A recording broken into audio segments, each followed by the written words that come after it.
Bia, David, Jonelle, Lonnie, Breezy, Brennan, Ryan, and Ron LaPointe. Thank you.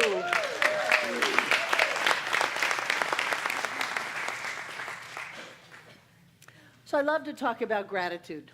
I love to, congratulations on getting married, Mac and Bella. Way to go.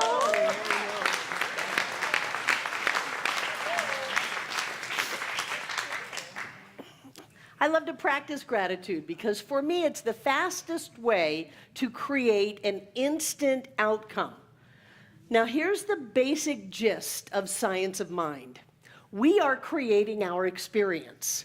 We are the masters of our universe. We are the captains of our ship. We are the ones in charge. And we create our experience through our thoughts, through our beliefs, through things that we open up to, and through our words.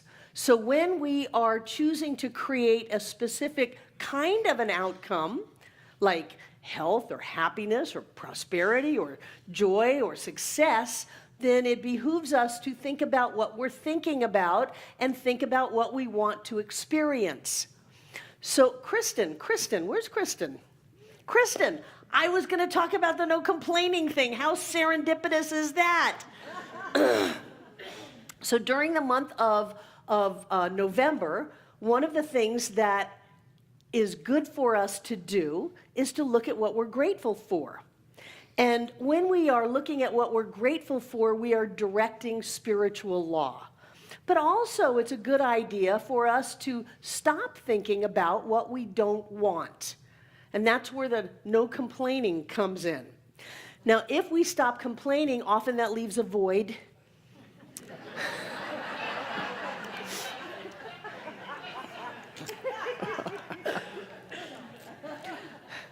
So we may need to have something to fill that void, and that's where gratitude comes in.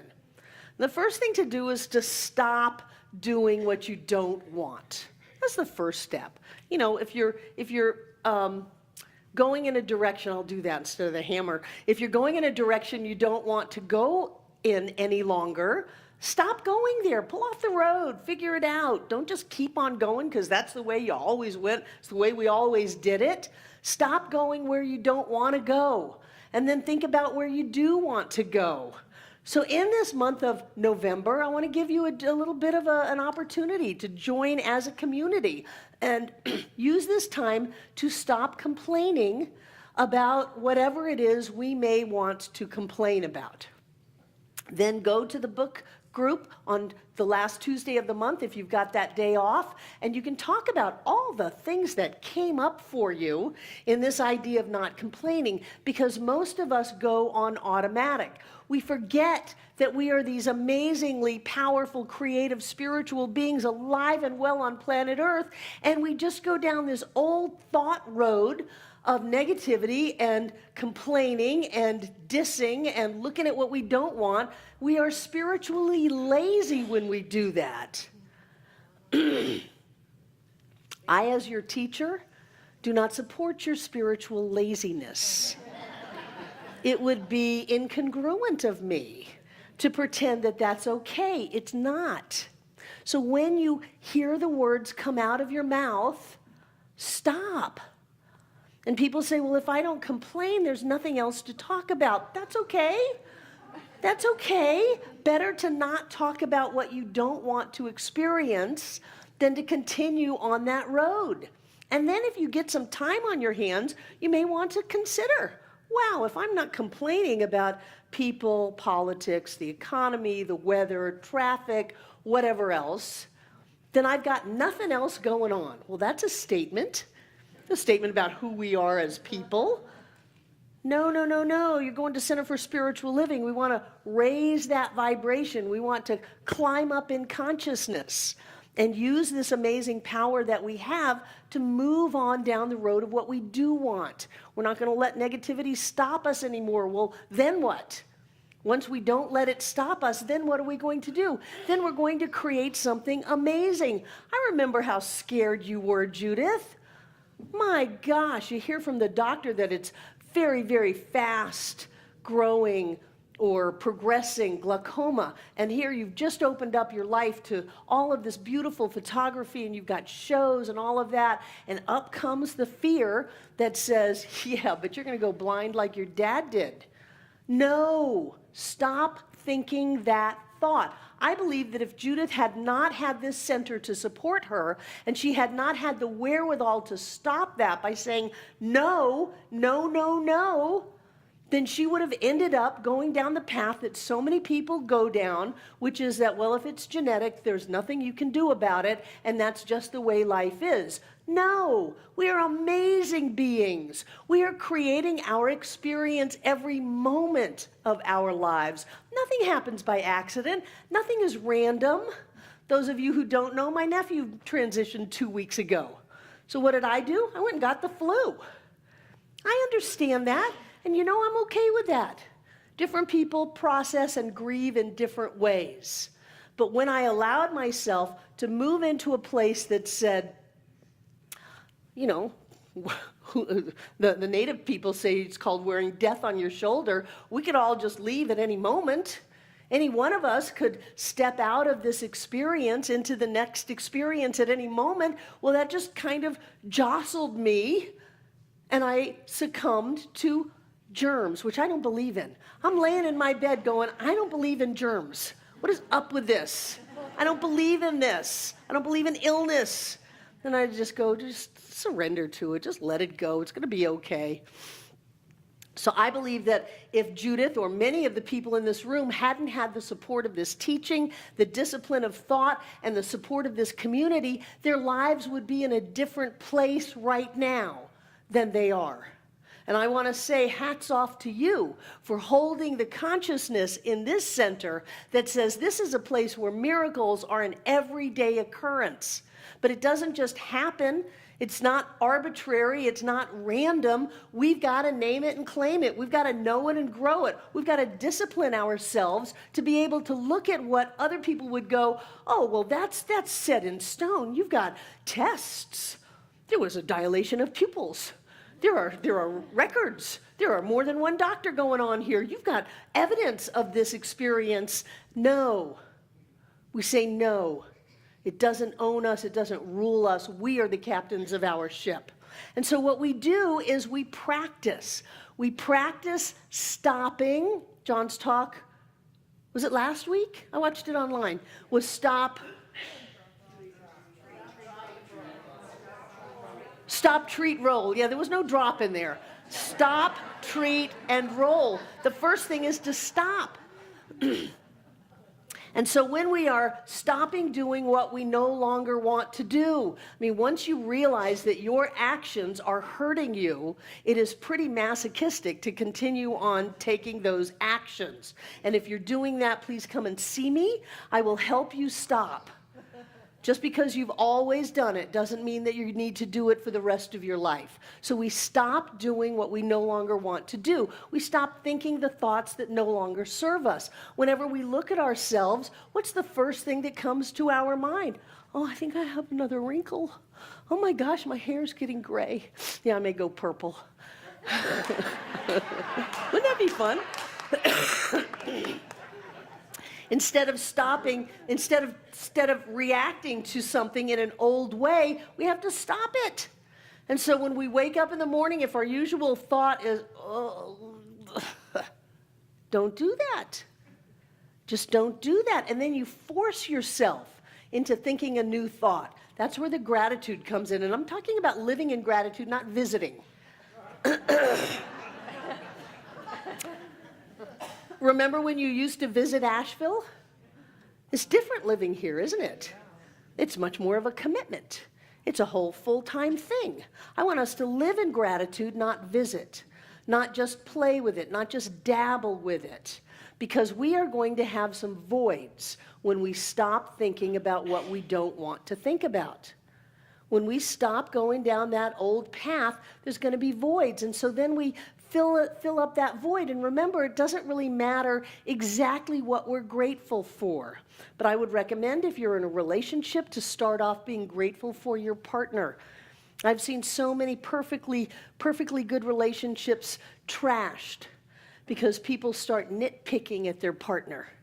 Just nitpicking. Well, 99 things that they do is great, but there's that one thing. Let me tell you about that one thing. And I go, well, there goes this relationship. No. Start telling your partner what it is you like about them. Remember that what it is that you focus upon, you create. And that as you see people, they become that to you. So pick anything. Well, I really like the way that you've only got one head.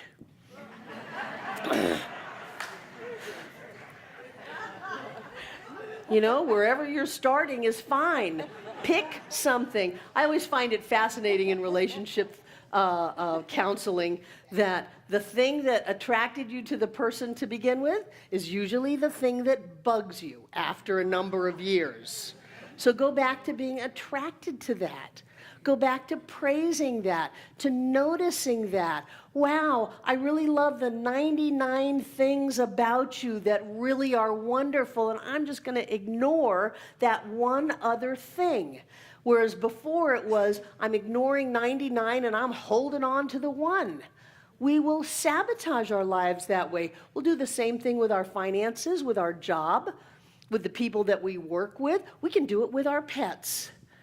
I can look at one little thing that Bliss does that bothers me, and she will do that over and over and over and over again.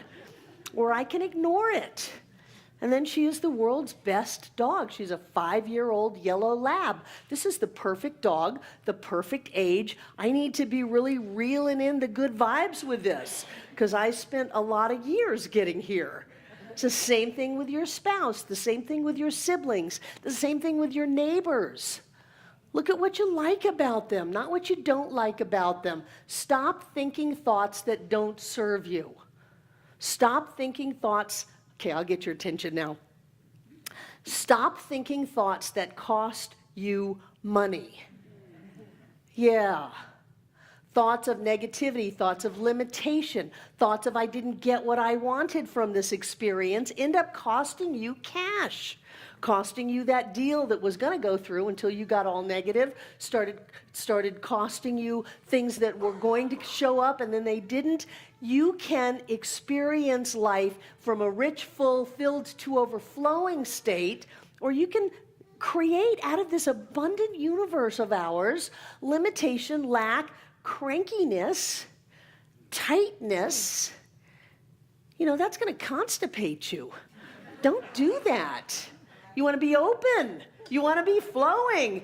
You want truly, you want your blood to flow. You want your lymph system to work. You want your body to be open. You want your finances to be open. You want your relationships to be open. Look at the people in your world with love. Be grateful for them. And I'm not talking once a day or once a year. This is a daily event. Every day, if you are lucky enough to awaken with someone that you love, even if it's a cat, be grateful. Tell them that. Don't keep it a secret. Oh, well, I complimented them 3 months ago. I don't know why they're so cranky now. You want someone to love you, love them first. You want someone to lift you, lift them first. But to do that, you have to stop being small. You have to stop being all clenched up. You have to stop being tight. Let it go. Trust. Look around your world. I am a firm believer in praising my car. You got appliances in your house? Thank them. Truly. Look at yourself in the mirror. And this is just something for decades from me to you. Naked. Full-length mirror. Be grateful. Don't look at the cellulite. Look at the fact that you've got strong legs. Look at the fact that you're healthy. Look at the fact that you're beautiful. Tell your body that. Your body responds. If you tell your body that you're sick, you'll be sick. If you tell your body that you're weak, you'll be weak. Tell your body that you're strong, that it has everything that it needs to do whatever it needs to do. Jen Oman is making medical history. She's riding a bike.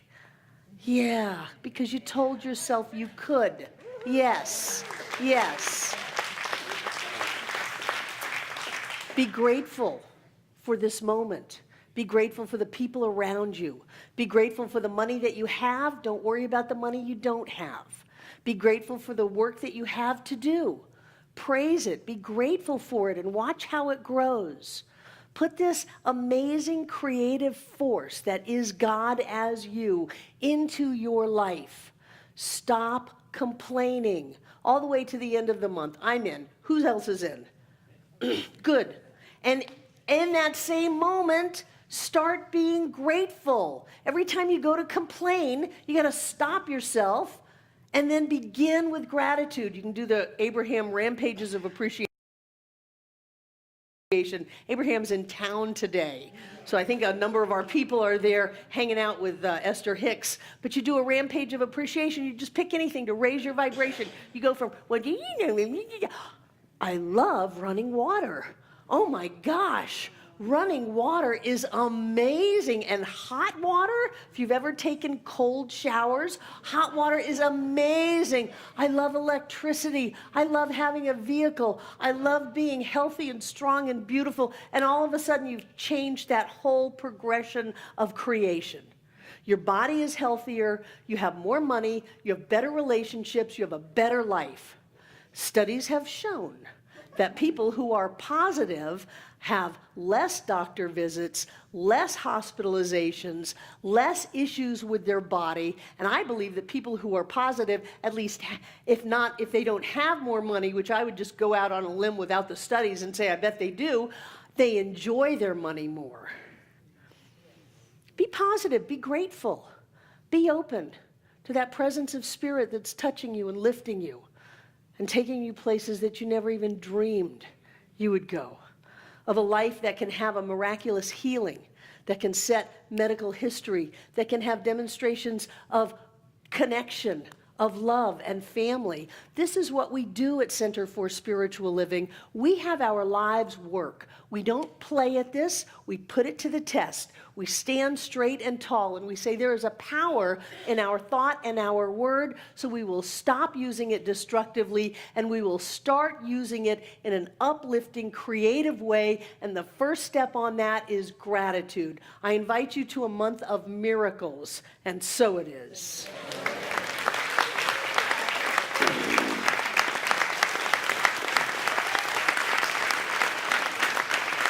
Thank you, thank you, thank you. I told you 2 years ago we were all going to get out of debt, and we did. Woohoo! So who's here for the very first time? We have welcomers who want to welcome you. Jim from the Triangle Center. Right, Jim? Yes. Jim. And Tracy's friend, Isabel. Welcome, welcome, welcome. And Denise back there. Welcome, welcome, welcome. Who else is here for the first time? I'm so glad you came because this place is different. You know, it's lovely to go and, excuse me, it's lovely to go to a workshop, to go read a book, to do something like that, but we have community that supports us in creating the life of our dreams. We set the law in motion, we test it over and over and over again, and we demonstrate it. And then we can stand on those miracles for years and years and years to come. So welcome to Center for Spiritual Living, that I think is the best center ever. I know you're from Triangle, but I still think that we are the best center ever. You can be the best center ever too, because we live in an abundant universe. These people have a gift for you. If you want to know what's going on, you can give us your name and address. If you just want an email notification, check email, and we'll send you a great email newsletter. I'm glad you came. It was a good idea. Yeah. And now I'd like to invite our prosperity acceptors to come forward. And I want to invite those of you watching online to participate in this flow of money and prosperity in your lives too. You can do that by going to the Donate Now button and click it. It'll take you to our PayPal account. And I just want to welcome you into a life of abundance and love and joy. And thank you for all that you give to this center. Those of you who give through the auto giving program, PayPal, having your banks send in checks. Those of you who put money in this basket. Those of you who don't let the sun go down on a tithe. Thank you for making this such a prosperous and healthy center so that we can reach out and have these demonstrations over and over and over again. I like to open my hand, put the gift in my hand, cover it with my other hand. And what I know is that God is the source of all supply, that money is God in action, that each of us is blessed. We are rich, full, filled to overflowing with the blessings of all of life. And we notice them, and we acknowledge them, and we grow them in our lives. I know that this gift carries our energy with it, allowing this center to be all that it was ever meant to be. It is a place of peace, a beacon of light, a tower of strength, and a fountain of wisdom that touches the lives of all who call it home. And we'll repeat our investment affirmation together aloud. I freely and joyously give from the abundance and fullness of my overflowing wealth, knowing my gift goes with love as it touches and blesses the world. And so it is.